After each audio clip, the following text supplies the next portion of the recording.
किस तरीके आपको किसने कहा ये बात? एक बड़े अधिकारी क्या कहा? 2 हफ्ते में फिर निकालेंगे, निपटा देंगे। हमने भी सुना है, आपने भी सुना है, सही कहा होगा।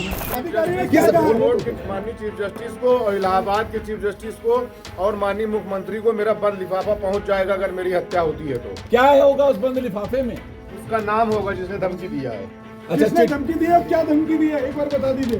2 हफ्ते में निपटा दिए जाओगे, 2 हफ्ते में फिर तुमको निकालेंगे जेल से और निपटा दिए जाओगे। मुझे डर है, उनको धमकी दी गई थी, जब गए थे इलाहाबाद तो उनको धमकी भी दी गई थी कि 2 हफ्ते में निपटा दिए जाओगे। अतीक अहमद और अशरफ की हत्या के बाद अब हर तरफ उस लिफाफे की चर्चा की जा रही है जिसके बारे में अशरफ ने लगभग 2 हफ्ते पहले जिक्र किया था। 28 मार्च को नैनी जेल से बरेली जेल वापस ले जाते हुए अशरफ ने मीडिया को बताया था कि एक बड़े अधिकारी ने उसे धमकी दी है कि 2 हफ्ते के अंदर उसे बाहर निकाला जाएगा और जान से मार दिया जाएगा। इसके साथ ही अशरफ ने यह भी कहा था कि अगर उसकी मौत हो जाती है तो उसने एक चिट्ठी लिखी है और वो बंद लिफाफा सीएम योगी के साथ साथ कोर्ट तक पहुंच जाएगा। अशरफ, ये बताइए किससे आपकी जान का खतरा है?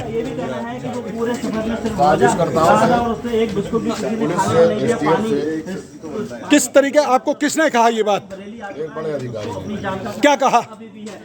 2 हफ्ते में फिर निकालेंगे, निपटा देंगे। माननीय चीफ जस्टिस को और इलाहाबाद के चीफ जस्टिस को और माननीय मुख्यमंत्री को मेरा बंद लिफाफा पहुंच जाएगा अगर मेरी हत्या होती है तो। क्या होगा उस बंद लिफाफे में? उसका नाम होगा जिसने धमकी दिया है। अच्छा, धमकी दी है? क्या धमकी दी है, एक बार बता दीजिए। 2 हफ्ते में निपटा दिए जाओगे, 2 हफ्ते में फिर तुमको निकालेंगे जेल से और निपटा दिए जाओगे। 28 मार्च को अशरफ ने जो बातें कही वो एकदम ठीक साबित हुई, लेकिन सवाल ये कि आखिरकार अशरफ के उस बंद लिफाफे में क्या है, और उससे भी बड़ा सवाल कि आखिर वो लिफाफा किसके पास है, वो लिफाफा कहाँ है। चर्चाएं हैं कि अशरफ अहमद की पत्नी जैनब फातिमा जो लगातार फरार है, कहीं जैनब फातिमा के पास वो लिफाफा तो नहीं है, क्योंकि आपको बता दें कि 1 अप्रैल को जब ये सूचना मिली कि अशरफ को बरेली से प्रयागराज पेशी के लिए पुलिस ले जा सकती है तो अतीक अहमद की बहनों के साथ साथ अशरफ की पत्नी बरेली जेल के बाहर पहुंची थी और यूपी तक से बातचीत के दौरान अशरफ की हत्या की आशंका जताई थी। और इसके साथ ही अशरफ को मिली धमकी के बारे में भी उसकी पत्नी ने क्या कहा था, सुनिए।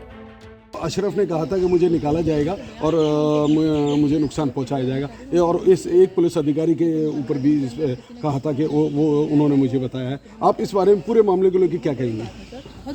हमने भी सुना है, आपने भी सुना है, सही कहा होगा। ये पूरा घटनाक्रम है, इसको लेके आप क्या कहेंगी कि क्या हो रहा है जो आपके लोगों के साथ? ये सब फंसाया जा रहा है मेरी फैमिली को, और कुछ भी नहीं है। जी, उनकी सेफ्टी के लिए हम लोग आए हैं, उनके पीछे जाएंगे। हम लोग प्रयागराज से उनको लेने आए हैं। क्या आपको डर है इनकाउंटर का? मुझे डर है, उनको धमकी दी गई थी, जब गए थे इलाहाबाद तो उनको धमकी भी दी गई थी कि 2 हफ्ते में निपटा दिए जाओगे। अशरफ की पत्नी जैनब फातिमा आरोपी बनाए जाने के बाद लगातार फरार है। जैनब अशरफ के जनाजे में भी शामिल होने नहीं आई थी। अब सवाल ये कि अशरफ का वो सीक्रेट लिफाफा जिसमें हत्या से जुड़े कई राज छिपे हैं, वो क्या उसकी पत्नी जैनब फातिमा के पास है, या फिर उस लिफाफे के साथ भी खेल हो गया है। बरेली से कृष्ण गोपाल राज के साथ ब्यूरो रिपोर्ट, यूपी तक।